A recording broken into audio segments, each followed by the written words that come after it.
नमस्कार, मारो राजस्थान में स्वागत है आपका। मैं हूं आपके साथ सुमित गुप्ता। बुलेटिन की शुरुआत में बात सबसे पहले भरतपुर की, जहां गाली पर इस कदर कहर बरपा कि नौबत आग लगाने तक पहुंच गई। दरअसल ये पूरा मामला भरतपुर के मोरी चार बाग का है, जहां एक युवक ने घर में आग लगा दी। जिस घर में आग लगाई वहां बच्चे समेत 8 लोग अंदर सो रहे थे। जैसे ही उन्हें आग लगने की भनक लगी, शोर मचाया और स्थानीय लोगों की मदद से आग पर काबू पाया गया। आग लगाने वाले युवक मौके से फरार हो गया। बता दें कि देर रात करीब 11 बजे कुछ लोगों में आपस में झगड़ा हुआ था, जिसके बाद आसपास मौजूद लोगों ने वहां गाली दे रहे एक युवक को रोका और उसे डांट कर भगाया। उसके बाद वो धमकी देकर गया कि मैं मोहल्ले को शमशान बना दूंगा, और रात करीब 3 बजे पहुंचा और मोहल्ले में स्थित अजीज कुरैशी के घर में आग लगा दी। फिलहाल पीड़ित ने मथुरा गेट थाने में मामला दर्ज करवाया है। आग से पीड़ित अजीज कुरैशी का सामान जलकर खाक हो गया। घटना के बाद अब मथुरा गेट थाना पुलिस ने मामला दर्ज कर जांच शुरू कर दी है। दीपक पुरी भरतपुर से मेरे सहयोगी हमारे साथ फोन लाइन पर जुड़ गए हैं। दीपक, पूरा मामला क्या है और आरोपी के खिलाफ क्या कार्रवाई अब तक की गई? देखिए सुमित, पूरा मामला इस तरीके से है कि मोरी चारबाग में एक युवक रात को करीब 10 बजे आता है। पिंटू नाम का युवक बताया जा रहा है। वो रात को 10 बजे वहां आकर के शराब के नशे में उत्पात मचाता है और आसपास में जो पड़ोसी हैं उनको सभी को गालियां देता है, क्योंकि जो युवक शराब पीकर शाम को आया था उसका वहां ससुराल बताया जा रहा है। ऐसे में जो अजीज कुरैशी नाम का युवक था, उसने उसे रोकने की कोशिश की, गालियां देने से मना किया और उसे डांट फटकार करके वहां से भगा दिया। भगाने के दौरान वो है युवक को धमकी दे करके गया था कि मैं मोहल्ले को शमशान बना दूंगा। लेकिन देर रात जैसे ही लोगों को उसकी बात पर यकीन नहीं हुआ और सब लोग सो गए। उसके बाद अल सुबह वो करीब 3 बजे मोहल्ले में आता है और अजीज कुरैशी नाम के जो युवक है उसके मकान में आग लगा देता है। मकान में आग लगा देते जो अजीज कुरैशी के सामान है वो पूरा जल करके खाक हो जाता है। ऐसे में गनीमत रही कि कोई जनहानि नहीं हुई, क्योंकि मकान के अंदर करीब 8 लोग सोए हुए थे। लेकिन जैसे ही आग का पता चला तो लोग आनंद फानंद में बाहर निकले और आसपास में मौजूद लोगों ने भी मदद की और सभी को बाहर निकाला। फिलहाल पूरे मामले की मथुरा गेट थाना पुलिस है वो जांच कर रही है। जो पीड़ित युवक है उसके द्वारा भी नामजद मामला दर्ज करा दिया गया है। पिंटू जो आरोपी युवक है उसका नाम पिंटू बताया जा रहा है और मोरी चारबाग में ही उसका ससुराल बताया जा रहा है। वो अपने ससुराल में आया था, सास ससुर और बहू सभी को गालियां दे रहा था। इसी दौरान आस पड़ोसियों ने उसे रोकने की कोशिश की, लेकिन वो सभी को धमकी देकर गया और अल सुबह उसने इस घटना की वारदात को अंजाम दिया है। फिलहाल अजीज कुरैशी ने मामला दर्ज कराया है, लेकिन पुलिस भी अभी आरोपी तक नहीं पहुंच पाई है। पुलिस का कहना है कि जल्द आरोपी को गिरफ्तार कर लिया जाएगा और उसके खिलाफ कड़ी से कड़ी कार्रवाई की जाएगी। फिलहाल मथुरा के जो थाना पुलिस है वो आरोपी की तलाश में जुटी हुई है। जी सुमित, इस आरोपी के बारे में कुछ जानकारी मिल पाई? इसका इतिहास क्या कहता है? क्या पहले भी किसी इस तरह के आपराधिक वारदातों में लिप्त रहा है?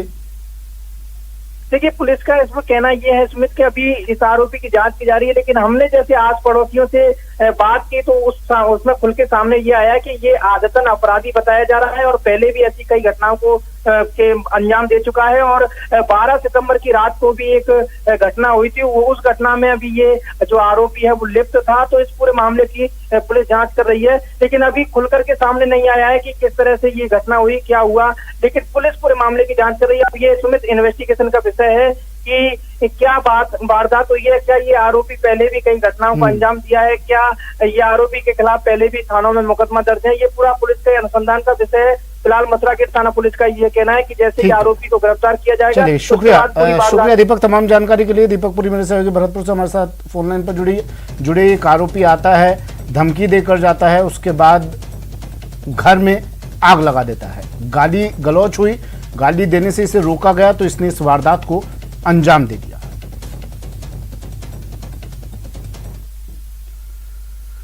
खबर बूंदी से है। बूंदी के अकतासा गांव में अतिक्रमण हटाने की कार्रवाई की गई और इस दौरान एक महिला की मौत हो गई थी। इस मामले में अब आक्रोशित परिजनों और धाकड़ समाज के लोगों द्वारा शव के साथ कल दोपहर 2 बजे से किया जा रहा रोड जाम जारी है। इस दौरान धाकड़ समाज के लोगों द्वारा शव के साथ विरोध प्रदर्शन किए जाने से समझाइश के लिए रात को मौके पर पहुंचे विधायक Ashok Dogra, SP Shivraj Meena, ADM AU Khan द्वारा आक्रोशित लोगों से वार्ता कर समझाइश का प्रयास किया गया था। लेकिन वार्ता के विफल हो जाने के बाद भाजपा के पूर्व विधायक प्रहलाद गुंजल द्वारा सड़क जाम का मोर्चा संभाल लिए जाने और पुलिस प्रशासन को दोषियों के विरुद्ध हत्या का मुकदमा दर्ज करने, पीड़ित परिवार को 10 लाख का मुआवजा, एक सदस्य को नौकरी की मांग नहीं माने जाने तक शव के साथ बैठे रहने की चेतावनी दे दी है।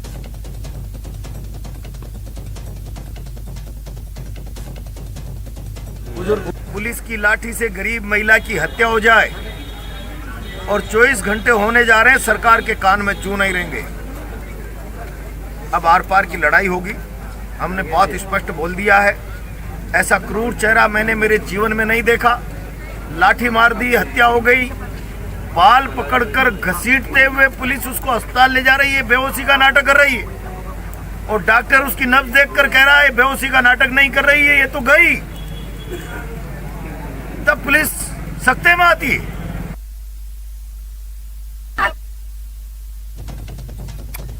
तो अतिक्रमण हटाने की कार्रवाई के दौरान एक महिला की मौत हुई थी, जिसके बाद आक्रोशित परिजनों ने ये धरना दे दिया, जाम लगा दिया, सड़क जाम कर दी और एक समाज के लोग भी इस शव के साथ कल दोपहर से जाम कर रहे हैं। ये धाकड़ समाज है यहाँ पर, जिन्होंने विरोध प्रदर्शन किया कर रहे हैं ये लोग, और उचित कार्रवाई की मांग की जा रही है। भाजपा के पूर्व विधायक भी यहाँ पहुंच गए और इन लोगों के समर्थन में आवाज बुलंद की। मांग है इनकी कि दोषियों के विरुद्ध हत्या का मुकदमा दर्ज किया जाए और पीड़ित परिवार को 10 लाख का मुआवजा और एक सदस्य को नौकरी दी जाए। और जब तक इन्होंने चेतावनी दे दी है कि जब तक इनकी मांगे नहीं मानी जाती, ये यहीं धरने पर बैठे रहेंगे।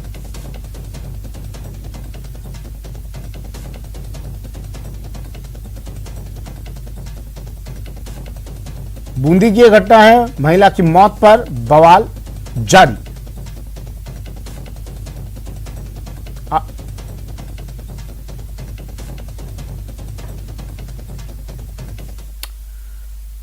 राजसमंद से खबर है, जहां महिलाओं के बीच महाभारत देखने को मिली।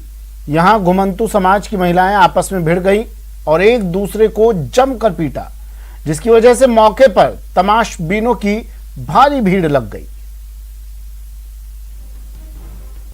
ये दंगल कोई दंगल नहीं है, लिहाजा दंगल वाले नियम कायदे भी यहाँ लागू नहीं है। कुछ है तो बस इन दोनों महिलाओं का जोर, जिसकी आजमाइश महिलाएं एक दूसरे पर कर रही हैं। महिलाओं के बीच महाभारत की ये तस्वीरें राजसमंद के आइकॉनिक गेट के नीचे से आई हैं। बताया जा रहा है कि घुमंतु समाज की 2 महिलाएं अचानक किसी बात पर बिगड़ गईं। पहले तो इन दोनों ने एक दूसरे को अपशब्द कहे और फिर ये आपस में ही भिड़ गईं। किसी ने लात घूंसे चलाए तो किसी ने दूसरे के बाल खींचे। इन दोनों महिलाओं के बीच हो रही जंग में बीच बचाव कराने तो कोई नहीं आया, लेकिन मौके पर तमाशबीनों की भीड़ जरूर जमा हो गई। यहाँ के लोगों का कहना है कि आइकॉनिक गेट के पास घुमंतु समाज के कुछ परिवारों ने डेरा डाल रखा है और अक्सर ये आपस में इसी तरह उलझते रहते हैं। कई बार इन्हें यहाँ से हटाने के लिए शिकायत भी की गई, लेकिन प्रशासन की तरफ से कोई कार्रवाई नहीं हुई है और अब ये हाल है कि इनके झगड़े का तमाशा सोशल मीडिया पर भी वायरल हो रहा है। खबर अलवर से। अलवर के मालाखेड़ा थाना क्षेत्र में इंडेन गैस के सप्लायर से लूटपाट का मामला सामने आया है। दिन दहाड़े बाइक सवार 3 बदमाशों ने सप्लायर से 52,000 रुपए लूट लिए। मामले की जानकारी मिलते ही मालाखेड़ा पुलिस ने नाकाबंदी की, लेकिन बदमाशों का कोई सुराग नहीं लगा है। हैरानी की बात यह है कि जहां लूटपाट हुई है वो इलाके की व्यस्ततम सड़क है।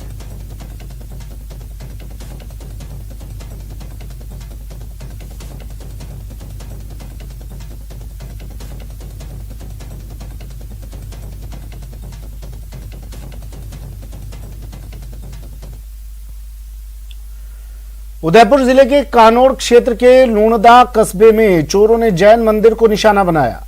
मंदिर के मुख्य द्वार पर लगे चैनल गेट के 2 ताले तोड़कर 3 बदमाश अंदर घुसे और 50,000 की नकदी सहित करीब 700 ग्राम चांदी का छत्र चोरी कर ले गए। एक एक फ्रेम गौर से देखिएगा, फिर समझ में आएगा कि उदयपुर के कन्नौड़ क्षेत्र के लूणदा कस्बे के जैन मंदिर में चोरों ने कैसे चोरी की। सबसे पहले मंदिर के बाहर की तस्वीरें देखिए, कैसे एक एक कर 5 चोर दबे पांव मंदिर में दाखिल हो रहे हैं। किसी के हाथ में डंडे हैं तो कोई खाली हाथ। इस दौरान सबने अपने चेहरे पर नकाब लगा रखा है ताकि इनकी पहचान न हो। अब सीढ़ियों की ये तस्वीरें देखिए, कैसे एक एक कर 3 लोग अंदर दाखिल होते हैं। और अब इस कमरे की तस्वीरें देखिए, कैसे ये लोग कोने कोने की तलाशी ले रहे हैं ताकि इनके मतलब का सामान मिल जाए। इस दौरान जब इन्हें ये एहसास हुआ कि इनकी करतूत सीसीटीवी में रिकॉर्ड हो रही है, तो एक ने वहां पड़े कपड़े से सीसीटीवी कैमरे को ढक दिया। आपको बता दें कि इन चोरों ने यहां से 50,000 की नकदी और 700 ग्राम चांदी के छत्र की चोरी की है। साथ ही 3 सीसीटीवी कैमरे भी तोड़ दिए हैं। पुलिस अब इन तस्वीरों के जरिए इन चोरों का पता लगाने की कोशिश कर रही है।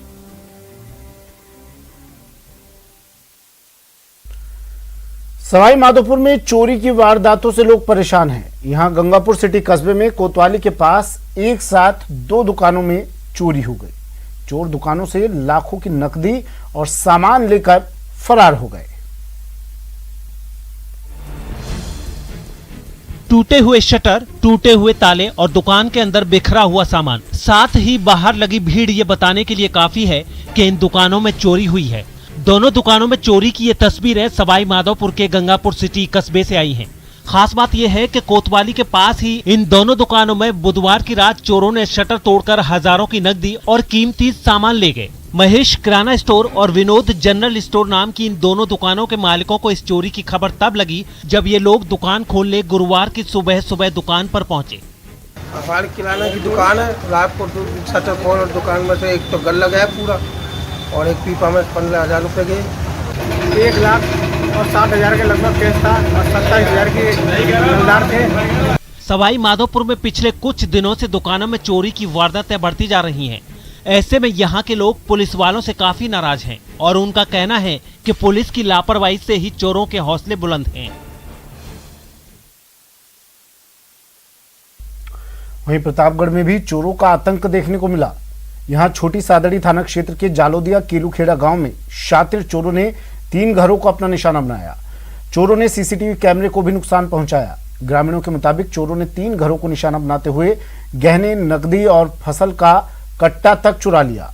गांव में लगे सीसीटीवी में 4 चोरों ने की हलचल कैमरे में कैद हो गई। एक चोर ने तो सीसीटीवी कैमरे को नुकसान भी पहुंचा दिया। पुलिस ने जालोदिया केलूखेड़ा गांव पहुंचकर मौका मुआयना किया।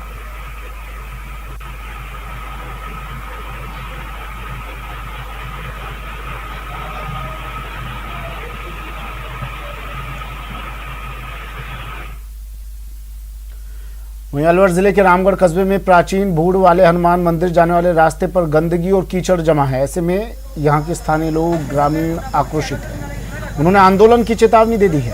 कोरोना की तीसरी लहर को देखते हुए मंदिर पर लगने वाला मेला स्थगित कर दिया गया है, लेकिन बावजूद इसके बड़ी संख्या में भक्तों का आना जाना जारी है। इन खराब रास्ते की वजह से काफी परेशानी हो रही है।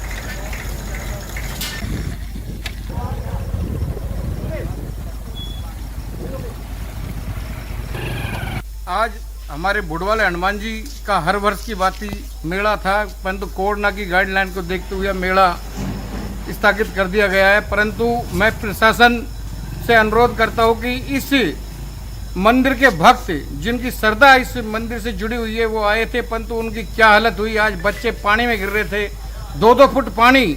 इस बात को प्रशासन को, एसडीएम साहब को, हमारे सांसद महोदय को, एमएलए साहिबा को, पूर्व सरपंच साहब को, सबको अवगत गांव ने कराया है। यहाँ 5 साल से कार्यरत हूँ, देखता आ रहा हूँ और यहाँ कुछ क्षेत्र में है जो पानी की बार बार मना करने के बावजूद छोड़ देते हैं। कुछ नाला का पानी है जो रेगुलर चलता है और जो विधायक साहब है इसको बार बार जानकारी दे दी गई, लेकिन विधायक साहब ने आज तक कोई सुनवाई नहीं दी गई। जो कि करीब 5 साल से यहाँ का अध्यक्ष भी हूँ और यहाँ की कार्यकारिणी मैं संभाल रहा हूँ खुद। और जो यहाँ पूरा मंदिर के रोड बना हुआ है, जो पहले पक्का रोड था, लेकिन कुछ ये नागरिक हैं जिनकी वजह से ये रोड पे पानी भर रहा है। और पानी भरने के लिए हमने एसडीएम साहब को, तहसीलदार साहब को और हमारे सरपंच पूर्व जो उनको अवगत करा दिया गया था। इसके लिए उन्होंने कई बार कोशिश भी करी, लेकिन कुछ भी नहीं हो पाया।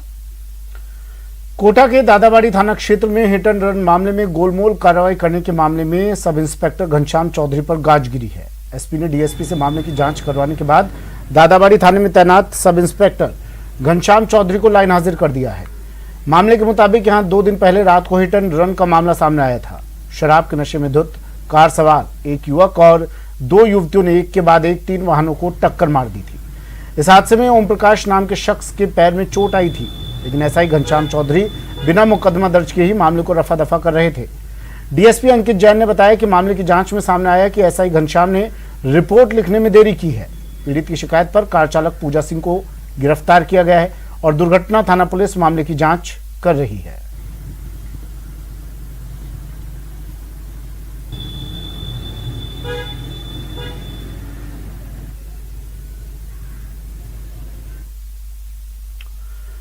खबर भरतपुर से। भरतपुर में आरपीएससी की ओर से कराई जा रही सब इंस्पेक्टर और प्लाटून कमांडर की परीक्षा के आखिरी दिन बस स्टैंड पर जमकर भीड़ देखी गई।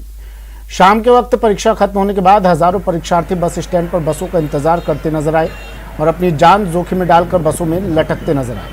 अपनी मंजिल तक पहुंचने के लिए कई परीक्षार्थी खतरा उठाते हुए नजर आए। कुछ परीक्षार्थी शाम को ही अपने गंतव्य तक पहुंचे तो कुछ परीक्षार्थी को बस न मिलने पर सुबह का इंतजार करते रहे।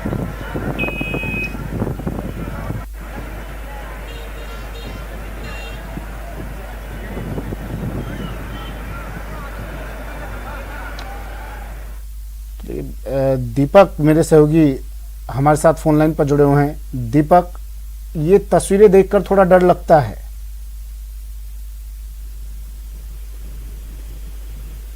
देखिए सुमित, ये तस्वीरें हैं सिस्टम की पोल खुलने की जो है तरफ इशारा कर रही है, क्योंकि जिस तरह से सरकारी सिस्टम के तौर पर परीक्षार्थियों को सुविधाएं मुहैया कराई गई थी, बसों के अतिरिक्त इंतजाम किए गए थे, लेकिन ये सारी तस्वीरें जो है सिस्टम को फेल करती हुई नजर आ रही है, क्योंकि ना तो यहाँ अतिरिक्त बसें दिखाई दे रही हैं, यहाँ सिर्फ परीक्षार्थी दिखाई दे रहे हैं। क्योंकि जिस तरह से शाम को देखा गया था कि परीक्षार्थियों की भीड़ हजारों की संख्या में केंद्रीय बस स्टैंड पर एकत्रित हुई थी, कुछ परीक्षार्थी अपने गंतव्य तक पहुंचने के लिए बसों में लटकते हुए नजर आए थे और अपनी जान जोखिम में डाल सफर कर रहे थे।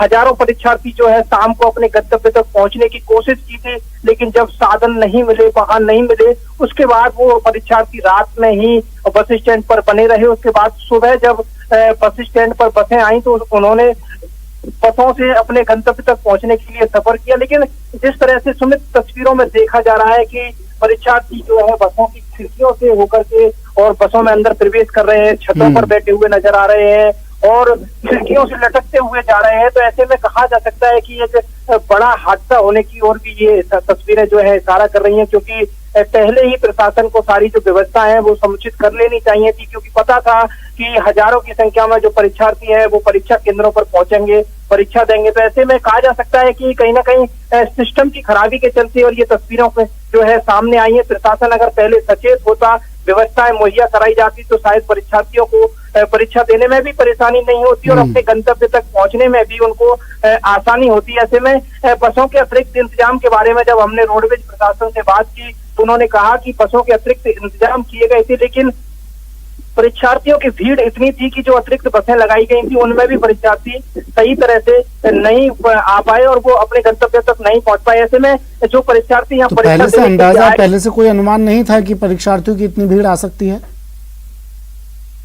देखिए सुमित, हर बार देखा जाता है परीक्षार्थियों में जो है जोश रहता है, परीक्षा देने के लिए कंपटीशन की तैयारी करते हैं, हजारों की संख्या में जो परीक्षार्थी हैं वहां पहुंचते हैं। लेकिन कहीं ना कहीं प्रशासन की अनदेखी कहा जा सकता है कि प्रशासन अपने तौर पर सुविधाएं तो देता है, लेकिन इतनी सुविधाएं मुहैया नहीं कराई जाती हैं जिस तरह से परीक्षार्थियों को सुविधा होनी चाहिए थी। ऐसे में अतिरिक्त बसों को इंतजाम करने की बात है तो 2 अतिरिक्त बसों से लगाने से कुछ नहीं होता, क्योंकि जब 17,000 से अधिक परीक्षार्थी भरतपुर में परीक्षा देने के लिए आ रहे हैं तो उनके लिए कम से कम ज्यादा नहीं तो 20 से 25 बसें तो अतिरिक्त लगाई जाएं, जिससे कि उनको अपने गंतव्य तक पहुंचने के में आसानी हो। ऐसे में ये जान जोखिम में डालकर के सफर कर रहे हैं। ऐसे में अगर किसी भी परीक्षार्थी को कोई भी जनहानि होती है तो उसका जिम्मेदार आखिर कौन होगा, ये बड़ा सवाल सिस्टम पर खड़ा करता है। जी सुमित। ठीक है, शुक्रिया दीपक तमाम जानकारी के लिए।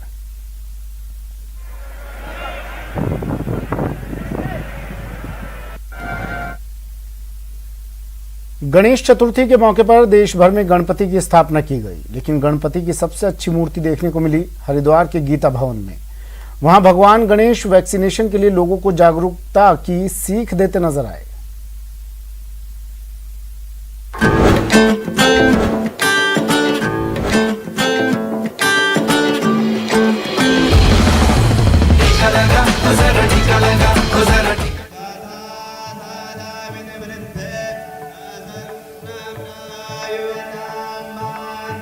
कोरोना के तीसरे तीसरी लहर की आशंकाओं के बीच गणेश चतुर्थी का त्योहार पूरे देश में हर्षोल्लास के साथ मनाया जा रहा है।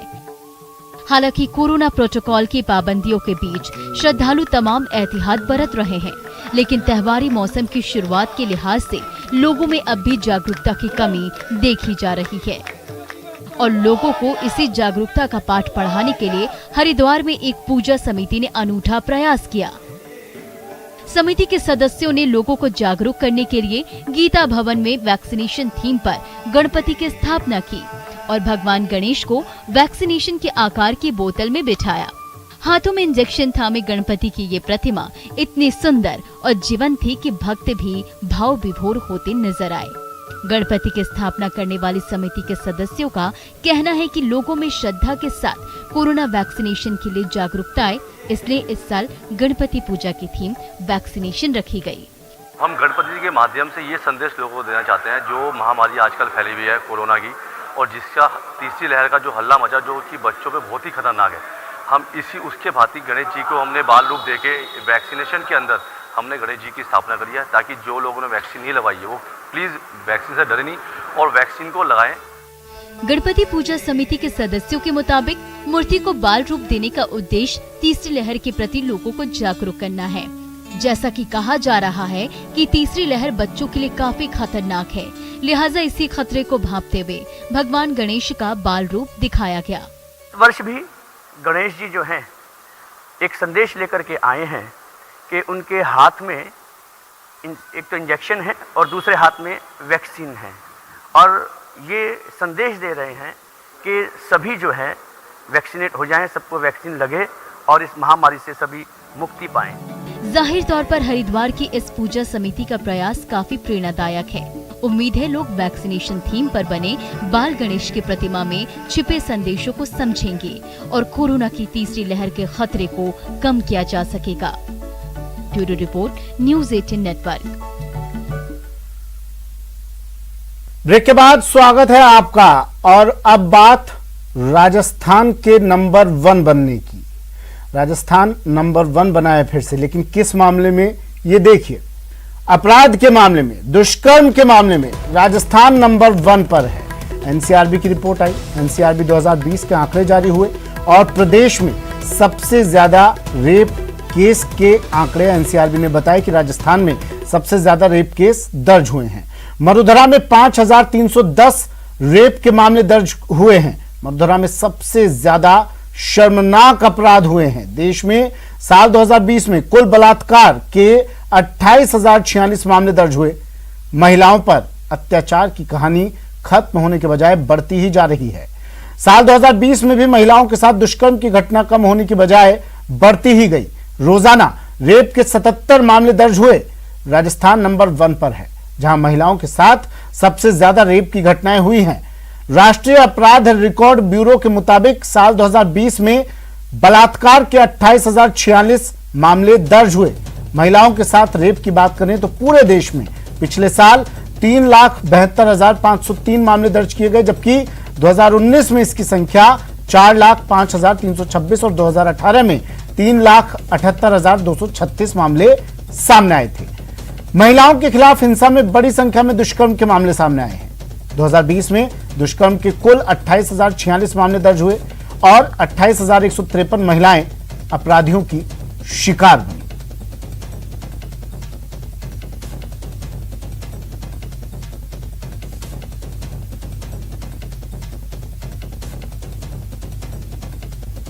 मैं बहुत दिनों से इस बारे में बड़े आग्रहपूर्वक कह रहा हूँ।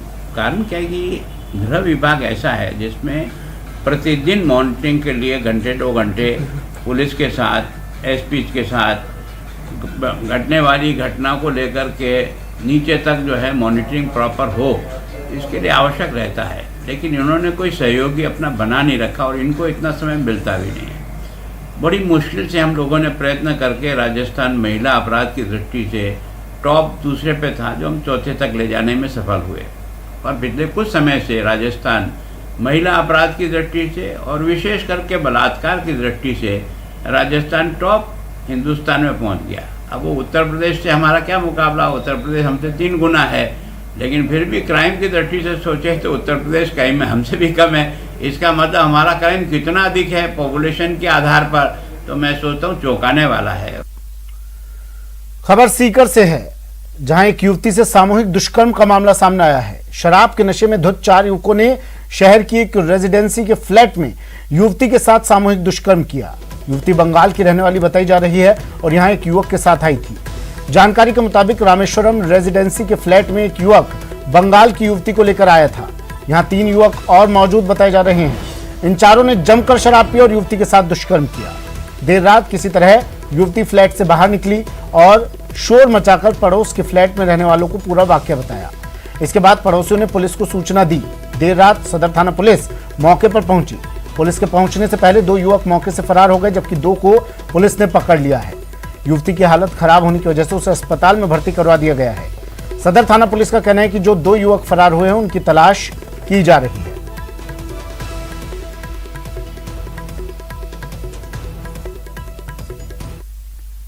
खबर हनुमानगढ़ से, जहां एक हादसा हो गया है। खेत में कुआं धंसने से 2 मजदूर दब गए हैं। कुएं की खुदाई के दौरान मिट्टी धंसने से 2 मजदूर दब गए हैं। इसमें रावतसर थाना क्षेत्र के 4 KKSM चक की ये घटना है।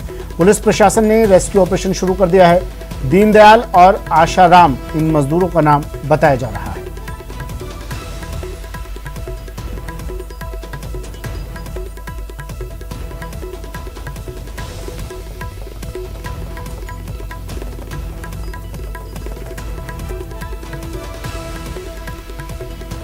राजू रामगढ़िया मेरे सहयोगी हनुमानगढ़ से फोन लाइन पर जुड़ गए हैं। राजू, क्या ये पूरा मामला किस तरह हादसा हुआ और जो मजदूर इस मलबे में दबे हैं उनकी क्या अब तक कोई खबर मिल पाई? जी, ये जो रावतसर के थाना क्षेत्र का जो गांव है 4 KKSM, इसके अंदर एक जो खेत के अंदर कुएं की खुदाई चल रही थी और मजदूर जो है करीब 50-60 फुट नीचे थे। और चूंकि ये रेतीला एक एरिया है और रेतीली मिट्टी जो है अचानक ऊपर से गिर गई, कुआं धंस गया और मजदूर नीचे दब गए।